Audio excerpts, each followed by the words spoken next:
प्रशांत कोरटकर याला 30 तारखेपर्यंत पोलीस कोठडी सुनावण्यात आलेली आहे आणि इंद्रजित सावंत यांच्या बाजूने आशिम सरोदे यांनी ऑनलाईन बाजू मांडलेली आहे। कॉमस्कोर नुसार आता isakal.com आहे देशातील नंबर 1 ची मराठी न्यूज वेबसाईट। प्रत्येक अपडेटसाठी isakal.com ला नक्की भेट द्या। आशिम सरोदे आपल्यावर 2 दिवसाची पोलीस कोठडी भेटली आहे, काय कारण होती आणि सातत्याने आम्ही बघतोय की पोलीस कोठडीचा कालावधी हा छोटा लहान स्वरूपाचा दिला जात आहे। आता 2च दिवसाची दिली आहे रविवारपर्यंत। खरं तर पोलिसांनी 5 दिवसाची मागितली होती पोलीस कोठडी, परंतु न्यायाधीशांनी तो निर्णय घेताना 5 दिवसाची न देता 2 दिवसाचीच केवळ दिलेली आहे। काही असलं तरी पोलीस कोठडी मिळालेली आहे। पोलिसांना तपासामध्ये पूर्ण लक्ष केंद्रित करून काही गोष्टींवर तपास वेगवान पद्धतीने आणि कोऑर्डिनेटेड पद्धतीने करावं लागेल असं मला वाटते। त्यासाठी जसं पूर्वी झालं तसं व्हायला नको।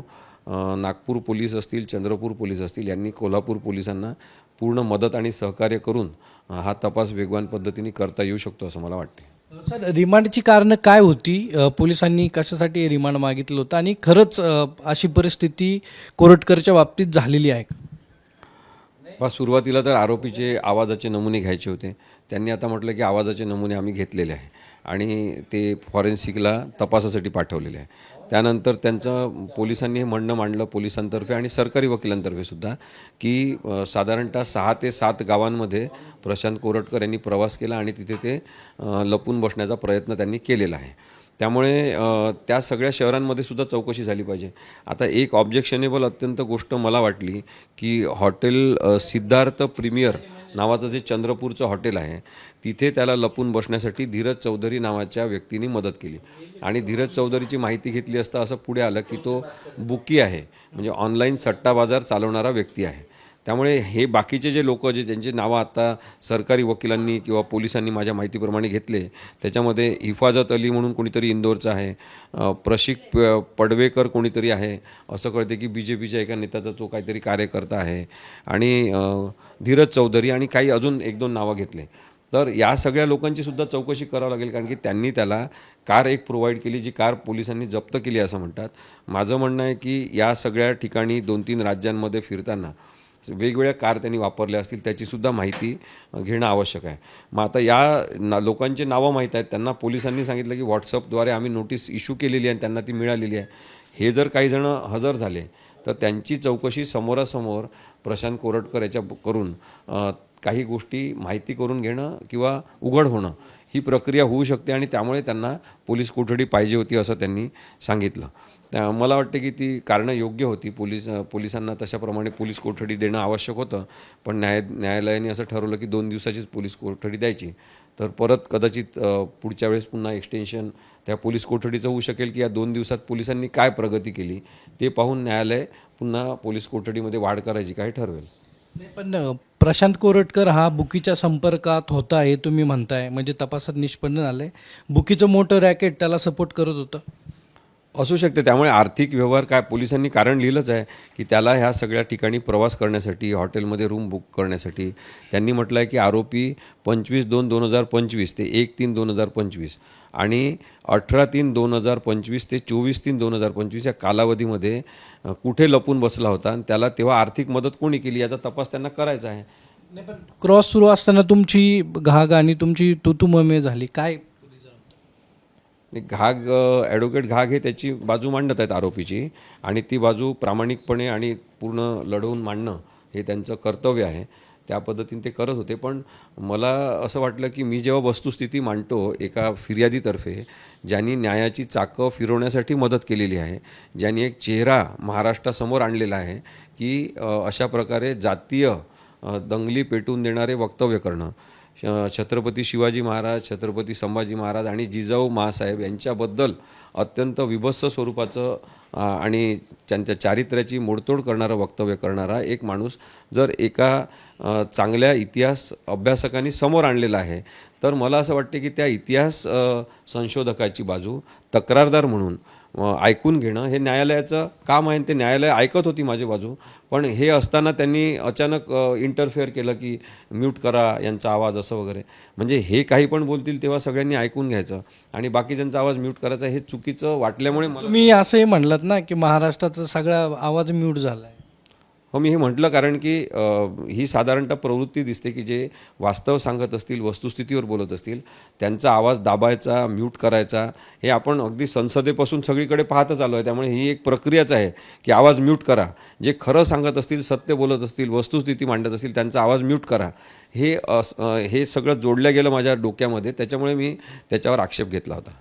नाही, पण मग काही पुरावे नष्ट केलेत, अजून काही पुरावे नष्ट करू शकतो वाटतं असं? हो, त्यांनी आधीच हे सिद्ध केलेलं आहे की तो प्रशांत कोरटकर हा खोटारडा माणूस आहे. फरार होण्याची त्याची प्रवृत्ती आहे आणि कसब त्यांनी ते दाखवून दिलेलं आहे की तो 3-4 राज्यांमध्ये गेला तरी 1 महिना सापडला नाही, हे त्यांनी दाखवून दिलं की तो करू शकतो. आणि तिसरी गोष्ट, पुरावा नष्ट करण्याचा प्रकार त्यांनी केलेला आहे. मोबाईल पूर्ण फॉर्मॅट करून सायबर क्राईम सेलकडे सबमिट केला आहे. त्यामुळे त्या व्यक्तीवर विश्वास ठेवून आपण त्याला जामीन मिळेल अशी प्रक्रिया सोपी करणं हे आत्ताच सध्या योग्य नाही असं वाटल्यामुळे मला वाटते की पोलिसांनी जी कोठडी मागितली ती द्यायला पाहिजे होती. न्यायालयाने 2 दिवसाचा पोलीस कोठडीचा कालावधी आता वाढवून दिलेला आहे. त्या दरम्यान पोलिसांनी वेगवान तपास केला पाहिजे. मग त्याला सपोर्ट कुणाचा होता? भाजपचा होता? तुम्ही म्हणता काय भाजपचे कार्यकर्ते होते? नाही, या बातमीमध्ये आहे, मी तुम्हाला ती लोकमतची लोकसत्ताची बातमी आहे ती पाठवतो. त्याच्यामध्ये त्यांनी असं म्हटलेलं आहे की हा धीरज चौधरी जो आहे तो बुक्की आहे आणि हा जो कोणी एक आहे प्रशिक पडवेकर म्हणून, तर तो भाजपच्या एका कोणत्या तरी नेत्याचा कार्यकर्ता आहे. आणि त्या संदर्भात मग चंद्रपूरच्या पोलीस मुख्य अधिकाऱ्यांकडे जाऊन तिथल्या काही कार्यकर्त्यांनी वेगवेगळ्या संघटनांच्या पोलिसांना पत्रसुद्धा दिलेलं आहे की या संदर्भातली सुद्धा चौकशी प्रशांत कोरटकरची झाली पाहिजे. तो उल्लेख मी करत होतो. पण मग एवढे दिवस का सापडत नव्हता? पोलीस कमी पडली? पोलीस कमी पडले नाही सर, पोलीस कधीच कमी पडत नाही. पोलिसांना एक दिवस मुक्त हस्त पद्धतीने काम करण्याची संधी दिली राजकीय लोकांनी तर ते पूर्ण महाराष्ट्र सरळ करू शकतात. पण राजकीय दबाव असल्यामुळे प्रशांत कोरटकरला आत्तापर्यंत 1 महिना फिरता आलं सगळीकडे आणि आता तो पोलीस कोठडीत आहे. कारण की जेव्हा संपूर्ण शासनावर प्रशासकीय व्यवस्थापनच चुकीचं आहे असा आरोप व्हायला लागला तेव्हा प्रशांत कोरटकरनी अटक होणं आवश्यक आहे असं सांगण्यात आल्यामुळे मग त्याला अटक झालेली आहे. 2 दिवसाच्या पोलीस कोठडीत काय पोलिसांना देणं अपेक्षित आहे किंवा काय होऊ शकतं? हे सगळे ज्या ठिकाणी हे सगळे लोक आहेत, हॉटेलची व्यवस्था करणारे, नंतर त्याला पळून जाण्यामध्ये कार प्रोव्हाइड करणारे, त्याला स्वतःच्या घरी लपवून ठेवणारे, या सगळ्यांची चौकशी होणं आवश्यक आहे. स्वतः ते कोल्हापूर पोलिसांकडे येऊन त्यांनी चौकशी केली पाहिजे. दुसरी गोष्ट आवश्यक आहे की कोल्हापूर पोलिसांना चंद्रपूर पोलीस आणि नागपूर पोलीस यांनी पूर्ण सहकार्य करून वेगवान पद्धतीने तपास पुढे नेण्यामध्ये मदत केली पाहिजे. तरच या गुन्ह्याची उकल होऊ शकते. कारण की केवळ 2 दिवसाची पोलीस कोठडी मिळाली आहे. त्याच्यामध्ये तपासातील प्रगती 2 दिवसानंतर कोर्टासमोर मांडावी लागणार आहे पोलिसांना आणि त्या दृष्टीने त्यांना कामामध्ये वेगवान आणि पद्धती आणून वस्तुस्थिती पूर्ण समोर आणली पाहिजे. नाही, पण 2 दिवसात कोल्हापूर ते चंद्रपूर नागपूर हे अंतर खूप आहे. 2 दिवसात हे शक्य? हे कसं आहे, काउंटर पार्ट असं म्हणतात पोलिसांच्या सगळ्या विभागांना. त्यामुळे प्रत्यक्ष कोल्हापूरच्या पोलिसांनी ते चौकशी करायची असं आत्ता आवश्यक नसेल तर नागपूरच्या पोलिसांनी तथ्यपूर्ण आणि वस्तुस्थितीवर आधारित चौकशी करून, चंद्रपूरच्या पोलिसांनी सत्यपूर्ण चौकशी करून त्याचे अहवाल जर यांना पाठवले, त्या संबंधित लोकांना तिथून अरेस्ट करून इथे आणलं किंवा त्यांना पाठवलं इथे, तर तशा प्रकारे जी सहकार्य केलं तर प्रत्यक्ष कोल्हापूर पोलिसांना तिकडं प्रवास करण्याची गरज पण पडणार नाही. पण राजकीय तुम्ही म्हणताय राजकीय दबाव आहे, मग हे होईल शक्य? कसं आहे, काही कारणासाठी राजकीय दबाव सुरुवातीला असेल, पण आता सगळ्या महाराष्ट्राचं लक्ष या प्रकरणावर आहे आणि छत्रपती शिवाजी महाराज, छत्रपती संभाजी महाराज, जिजाऊ माँसाहेब हे सगळे वैचारिक आधारस्तंभ आहे महाराष्ट्राचे. आणि त्यामुळे समाजाने एक भूमिका घेतलेली आहे की प्रशांत कोरटकर सारख्या प्रवृत्ती असतील त्यांना शिक्षा झाली पाहिजे.